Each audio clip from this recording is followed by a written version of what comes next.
Hello అందరికీ, ఇవాళ వీడియోలో ఈ నెక్ ఎలా కట్ చేసుకోవాలో చూద్దాం. బేసిక్గా నెక్ విడ్త్ ఎంత ఉందో 2.5 2.7 అట్లా నెక్ విడ్త్ ఎంత ఉందో అంత విడ్త్కి మార్క్ చేసుకుని దాని నుంచి నెక్ డీప్ మార్క్ చేసుకోవాలన్నమాట. నేను ఇక్కడ తీసుకుని 8 ఇంచెస్ తన నెక్, కాకపోతే మనం 7.5కి మార్క్ చేసుకున్నాము.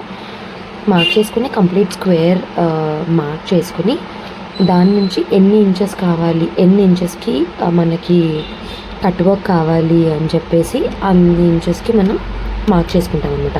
నేను ఇక్కడ మార్క్ చేసుకుంటే 2 ఇంచెస్కి, పైనది ఒక సర్కిల్ 2 ఇంచెస్, కింద వచ్చే హాఫ్ సర్కిల్ 2 ఇంచెస్. దాన్ని ఎగ్జాక్ట్గా రావడానికి ఏదైనా క్యాప్ కానీ ఏదైనా పెట్టుకుని దాని ప్రకారం మార్క్ చేసుకుంటాం అనమాట. యాజ్ ఇట్ ఈస్ మీకు ఇమేజ్లో చూపించినట్టు సేమ్గా మార్క్ చేసుకుని దాన్ని కట్ చేసుకున్న దాని ప్రకారం మనం లైనింగ్ పీస్ కట్ చేసుకుంటాం అనమాట. ఎక్స్ట్రా లైనింగ్ పీస్ దేనికి అంటే మనకి ఇది స్టిఫ్ ఏదైతే పెడుతున్నామో ఆ స్టిఫ్ కనపడకుండా, క్యాన్వాస్ కనపడకుండా మనం ఆ పీస్ వేసుకుంటాం అనమాట.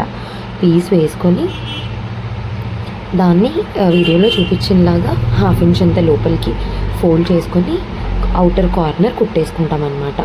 నీట్గా నేను మీకు ఈ వీడియోలో చూపిస్తున్నాను కదా, సేమ్ యాజ్ ఇట్ ఈస్. దాని తర్వాత మెయిన్ పీస్ పైన బేస్ లైనింగ్ పెట్టుకొని లైనింగ్ పైన మెయిన్ పీస్ పైన మనం కట్ చేసుకున్న క్యాన్వాస్ డిజైన్ పెట్టుకొని వీడియోలో చూపిస్తున్నట్టు సేమ్ యాజ్ ఇట్ ఈస్ మనం ఎట్లా అయితే గీసుకుంటామో యాజ్ ఇట్ ఈస్ దాని లోపలికి ఒక 1/2 ఇంచ్ అంత లోపలికి మార్క్ చేసుకుంటూ కుట్టేసుకుంటాం అనమాట. దాని అంతటి చిన్న నాచెస్ ఇచ్చేసుకుంటాము.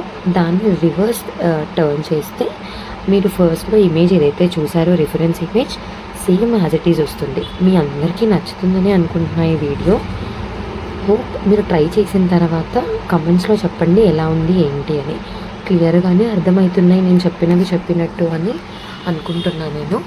ఒకవేళ మీకు ఇంకేమైనా చేంజెస్ కావాలి అంటే నాకు ఇన్స్టాగ్రామ్లో కానీ యూట్యూబ్లో కానీ మెసేజ్